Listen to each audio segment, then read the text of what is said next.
กับสวัสดีเลยสบายดีเด้อพี่น้องบ่ว่าสิเป็นฝั่งไทยฝั่งลาวต่างประเทศเนาะกับพ่อกับสองสลายอีกแล้วพี่น้องพ่อกันมื้อนี้กัน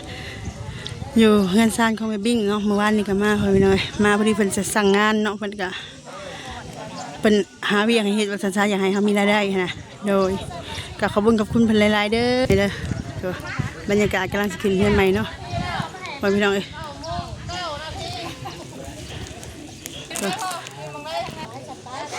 สบายดีเด้อน้องพามีบ้าขึ้นมาตีนเล็กแท้เกิดบ่ใส่สบายดีเด้อสบายดีเด้อทั้งน่ะสบายดีคือกัน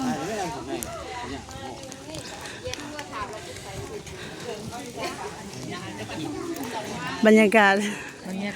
อุ่นลมเย็นสบายกำลังสิเฮเนาะเป็นเฮือนใหม่ไม่บิ้งพี่น้องเลยงามเนาะนี่เนาะเป็นอะไรซองเดี๋ยวนี้ค่ะโอ้ยเห็ดงานโอทั้งกลางเว้นกลางคืนโหลดบ่ได้ดีเลยเงินหลายก็เขาลงไปที่เล็กๆที่ละหน่อยแล้วให้มันผ่านแล้วกันจังนั้นเนาะนั่นแหละจังว่าช่วงนี้บ่ได้ลงเลยเห็ดงานโอบรรยากาศเนาะฮะพากันกินน้ำแล้วยังมาทันเดินเวียนแล้วกินน้ำแล้วเหรอสบายดีไอ้สมบัติสบายดีเด้อสบายดีโซนนะเคน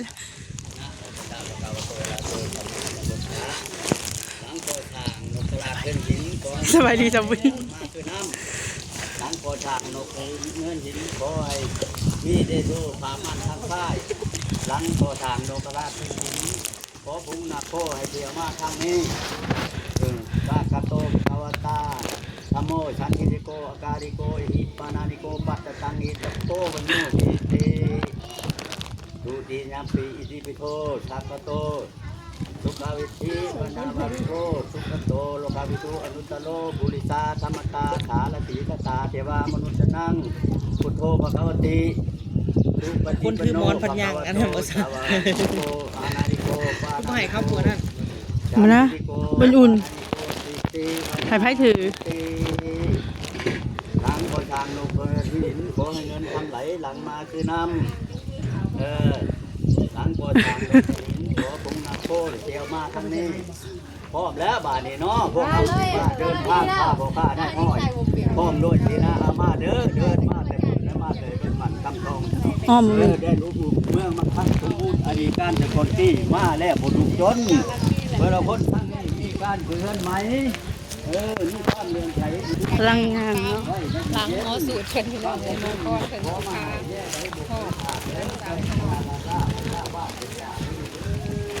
เนาะกับพอดีอบอุ่นเนาะแถวเลยแม่อุ่นแค่นี้ก็ห่มนอนก็อุ่นนะหมอนเดี๋ยวก็ห่มก็มีเอาบนนอนลงมาน้ำเป็นยังไง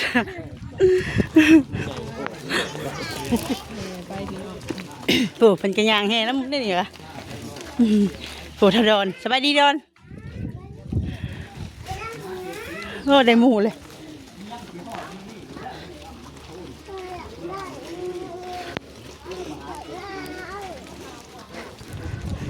ปู่ย่างแล้วเขาอยู่ทางหลังหมู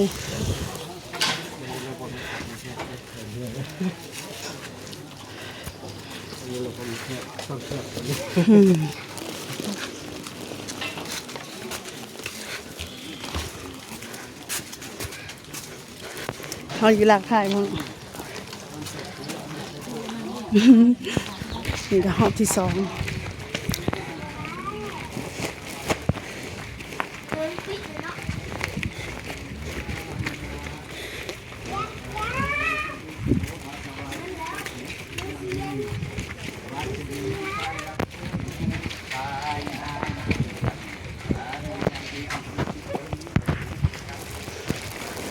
ที่สองเนาะ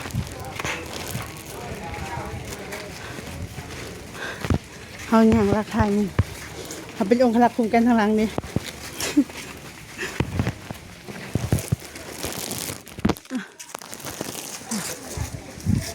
นี่ก็เป็นห้องน้ำ น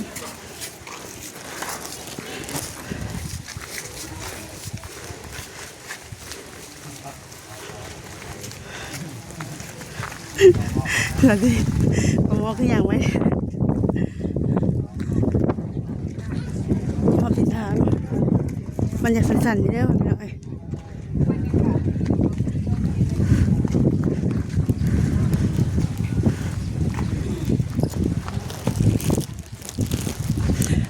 กินน้ำ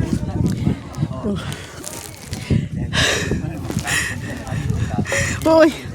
ต้นเด้อ ออกที่สาม เดี๋ยวเดือนหลังนี้มีการเป็นไม้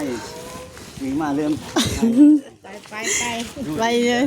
เขาหลับช้าโดยสวัสดี สบายดี เอาอย่าบอกว่าจะสบายดีอีกนะ สบายดี เอาอันนี้หอบสุดท้ายเนาะ น้อยเมฆลาตกแดง เห็นอยู่บ่ พระแกไทยเจ้าแม่ทนนี่วันนี้นะเฮ้คนนี้เดี๋ยวจะพามาเลยไรสบายดีทางเขาพาให้มาใหม่พร้อมเสนามาทั้งหลายพร้อมพากันมาแต่ทางใด โอ้ดีเด้อมาแต่เมื่อบันทำท้องแดง ดีเสียงดังขังเนาะคืนอะไรวะเนาะ มาแล้วทุกคนเด้ทุกคนทางนี้มีการเพิ่นไหมเก่งมากทำคุณให้เนาะมาใกล้เป็นเย็นเนาะแล้วผู้ข้านี่ได้มาในดวงลายพ่ายมากได้มาเราทำได้ทำเราล้านมือไม่ใช่เงี้ยได้ผู้เมียผู้ดีผู้งามมานอนเทียมทางได้ลูกจ้างมาแต่งแสดงข้างง่ายได้ลูกสาวลูกชายมาค้ำช่วยเพื่อนดีได้มาที่มาเนี่ยนะที่มาอยู่เพื่อนได้บ้านลูกหลานมาเนี่ย ปวดทางทั้งหลายนี่มีหยังแน่มาพร้อม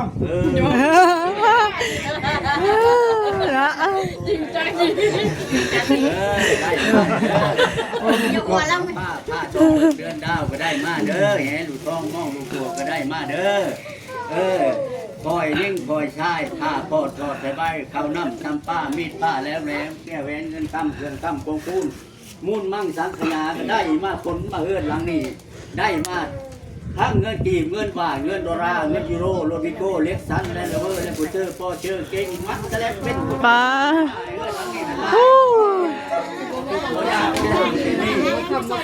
บางนาวแตกเลย ปวดทางหูซื้อปวดทางซื้อหูซื้อเพื่อนนั่งนี่แล้วบ่ โอ้เบิ่งเนาะคนที่ขึ้นเพื่อนนี่ก็สิโตมาที่หมานเบิ่งเพื่อนหลังนี้ก็เนาะเพื่อนเสาเพื่อนหลังนี้ถือว่าเป็นหักพงมางามเนาะเสาที่ท้องนี่ถือว่าแม่นข้าวบุญมันบันไดนี่ข้าวบุญพงข้างต้งไม่เท่าองค์อาจแป้นการไม่เท่าบุญเย็นฟ้าเส้นเป็นเจ้าชัดชื่อดั้งชีโนคือชื่อว่าเท่าคำแข็งเครื่องระแดงเป็นเท่าอ้อนใหม่องค์ไก่เป็นเท่าบุญโพงป้านล่มเป็นเท่าบุญหนาหลังข้าเป็นเท่าปกป้องเพื่อนหลังนี้ยกขึ้นจะไม่ง่ามองตองจะเอื้อนข้าวบุญมันฝันยืนนอนกลางคืนก็ฝันดีมีโชคนอนกลางคืนก็มีโรคข้ายังเบียดเบียนเพื่อนนี่แล้วเพื่อนพ่อปัจจินคมมาตกแต่งเพื่อนพ่ออัญญาแตนแหวงหมายเป็นมูลถ้าได้ขึ้นดูจะข้ามจะพูดมั่งง้อก้อยอ่างเต็มก็เปิดปุ๊บเต็มเล่าเล่นเต้าอยู่เย็นพ่อเวียนหัวใกล้มีแต่ได้ก็ได้มีแต่ดีก็ดีมีแต่มีก็มีมีแต่ห่างก็ห่างดีแล้วจังได้พามาขึ้นเดิน อีโดนซาบุนี่เด้อพี่เด้อหัดชายางเลย นางวิ่ง ใช่ไหม รุ่นหัดชายางเลย นะโคดาเนาะทหารรัฐอเมริกาบุญมาดิจะมาคำมาพูดมาหังมามีผ้าเจนะเอามานี่ได้มานี่ได้มาบ้านเลยของอ่ะยังกะหังนี่ไปดีแหละบ้านนี่เด้อ ปวดทานมาทำมาคูนมาหางมามีขอเซิ้นขึ้น มาดู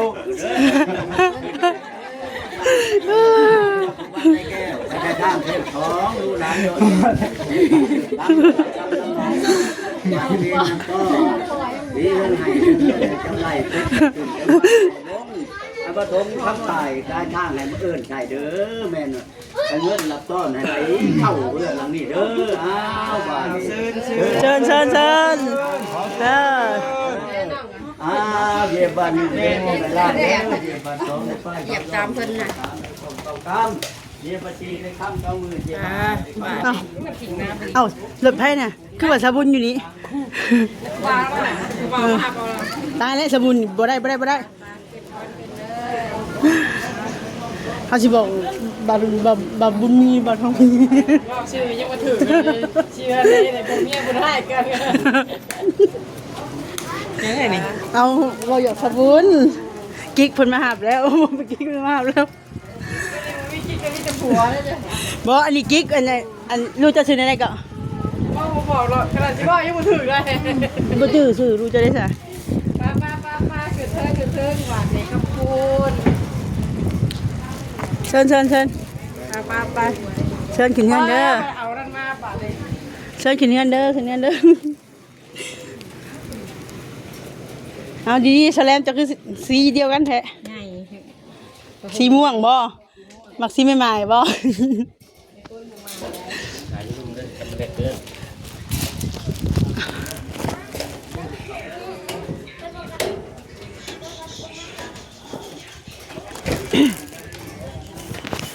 เนาะกันได้ให้บรรยากาศตอนกินเฮือน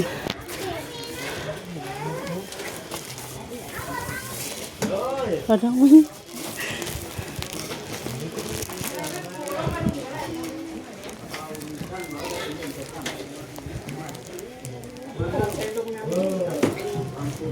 เอา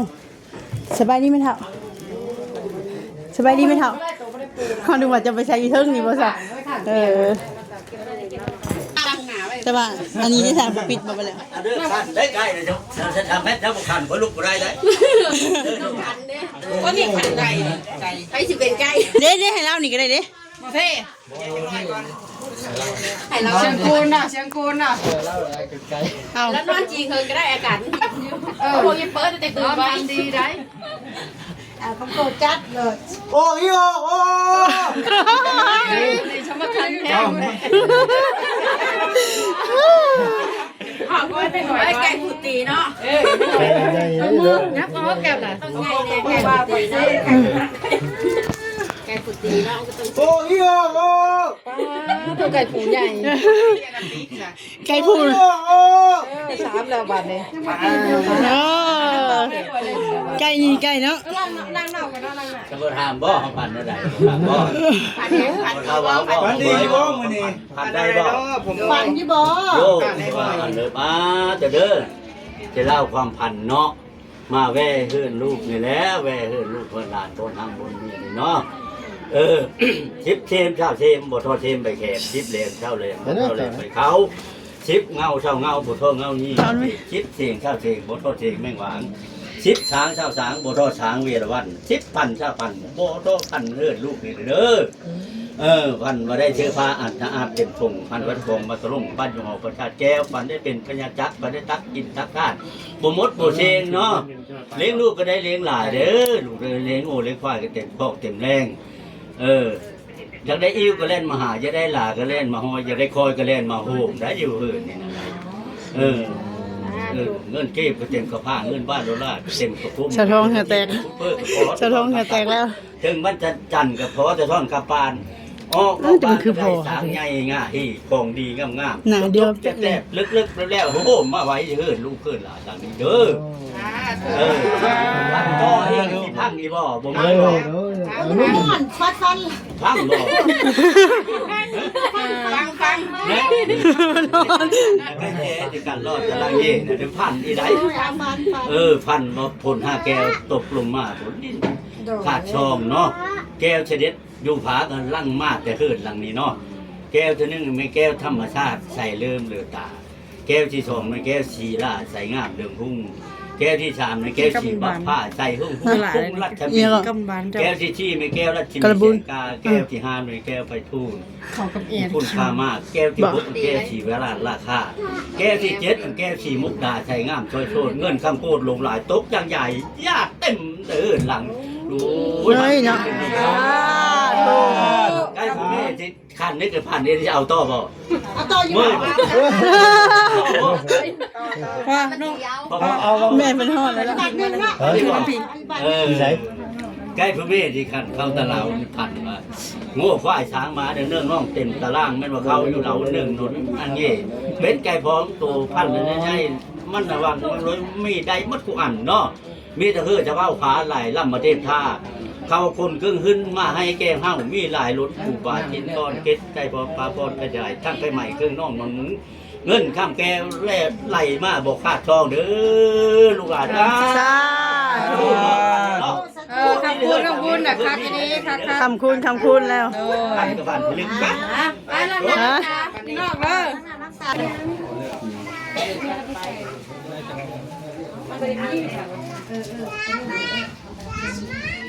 นี่ในนี่ผู้ก็ได้บาทเจ้าก็ได้ผู้แก่ ถูกแก่ข้าวมีกับมีใช้เงินถูกแก่นะ บอกเอาอันไหนใส่ค่ะ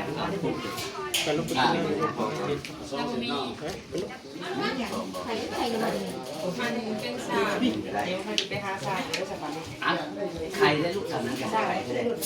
ไข่น้ำ เป็นแม่จะโบเลนผู้แม่ไหน เขา ทุกท่านที่เขาต้อนรับปีใหม่ เบิ่งถ่ายบ่ มีสูงมีสัน ได้จะไปเป็นรองเท้าค่ะนั่นแหละจ๋าใส่ซื้อมันเป็นยิมนี่นึ่งสีดำนะไม่รู้ คืองามใช่ปะ ขอเปิดให้จับ เป็นตาใหญ่กว่าคนเลย มันนี่เป็นประจำชอบมันจับก็ได้วันเด็กๆมันจะโชว์เนาะโชว์กาที่เราคนลงคำจะเดินกองก็เป็นมงคลในโรงเรือนเชียงในโรงการเก่งไปน้ำปีเก้าจริงทำเองยังไงให้นี่พร้อมความปีวันนี้พวกเฮามาตอนปีไม่มาใส่ปีนี้เพิ่นเอาปีม้ากินวิ่งแก้วสลายลาดกองเมืองมาปกป้องกองทุ่มไม่ลื้อชาปากดเด้อให้เจ้าดูดีมีแห้งโชคใจได้มา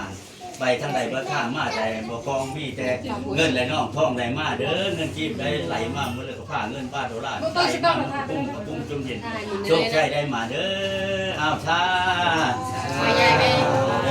อ้าวนะโมตัสสะภะคะวะโตอะระหะโตสัมมาสัมพุทธัสสะนะโมตัสสะภะคะวะโตอะระหะโตสัมมาสัมพุทธัสสะนะโมตัสสะภะคะวะโตอะระหะโตสัมมาสัมพุทธัสสะสีมือนี้แม่นมือสันวันอาทิตย์ตื่นใสสีวันจันทร์เป็นกำจัดไสสีศัตรูนาวันอังคารถือลาดมงคลวันพุธชื่อบุญกุศลแก้วเกิดวันพฤหัสชื่อลำเลิกกำมาลาชาวันศุกร์ชื่อคาติญาสันวิเศษวันเสาร์ชื่อเกศแก้วติงราชาจาทูจารุเดสักเคกเมจารุเปกิริยาเตจันทาลิเกวิมณีดิเปละเตจากเมตรุวนากาคเนเกหาจุวิเกเตภูมาจายันตุเทวาสลาเพเนนักาคันถาปานากาติชันตาจันติกินังมุนิวารวาจานังสาธาโรเมตุนันตุธรรมชาวานากาโลอัญญปาธรรมตาธรรมชาวนากาโลอัญญปาธรรมตาธรรมชาวนากาโลอัญญปาธรรมตาชุนันตุโหนโตเยเทวสังฆาดูลาเทวราเจ้าทั้งหลายอันใดอย่างถูกหมู่ไม้ไผ่พน้อมถูกเขียวหอมมาป่าถูกปฏิตาและเฮาเขาทุกแค่เขาเดินทำถูกตานำเลยบางป่าพันนาพุงเกลและเปียนมีใจหัวหน้าจุงปาราเจียน สบายดีหน่อย สวัสดีเนี่ย สบายดีตอนนี้เป็นกำลังผูกแขนนะข้างในเนาะคืออยู่บ่ค่อยเนาะบ่มีเลยเนาะ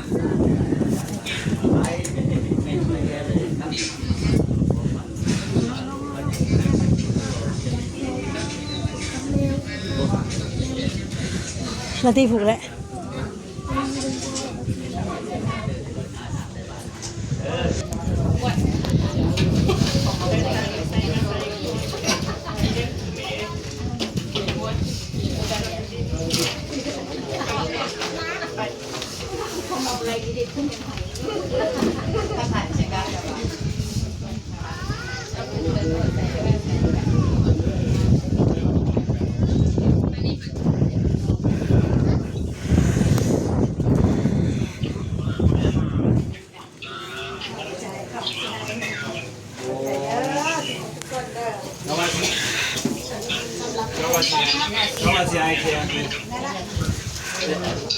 เขาว่าสิไอเคียไปตั้งไปได้บ่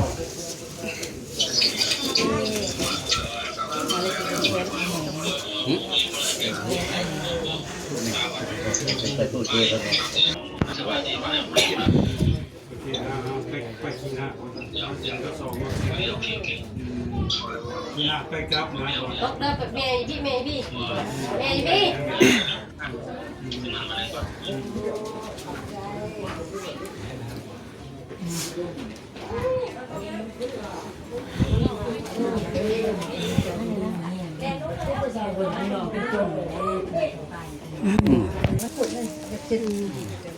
เป็นคำเหมือนควร คำคุณเด้อคำคุณเด้อจักสิว่าจักสิว่าน้องเลยคอยดีได้เป็นเอื้อยนะ น้องช้าน้องช้า มาผูกแขนใส่ความมาแขนฝากมันอยู่เด้อมาผูกแขนทับจับแขนเอาได้ดีได้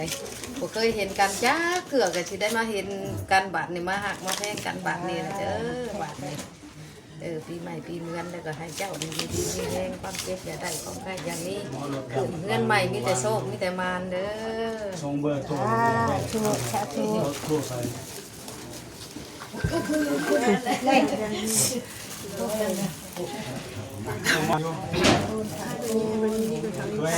มาเด้อมาเด้อ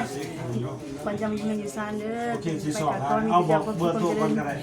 อายุมันคนยืนเห็นยังทำยังกระคอยเดินในนาทีการงานการเงินเด้อขอบคุณกับผู้ได้รายได้มาเด้อที่ว่าสุดซอยที่ผ่านมาแล้วก็คนทุกข์ยากคนลำบากมาตลอดเลยโดยขอบคุณเลยนะนี่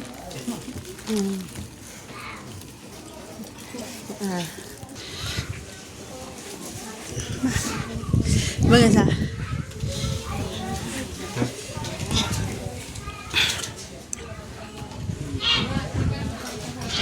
กำลังผูกแขนอยู่พี่น้อย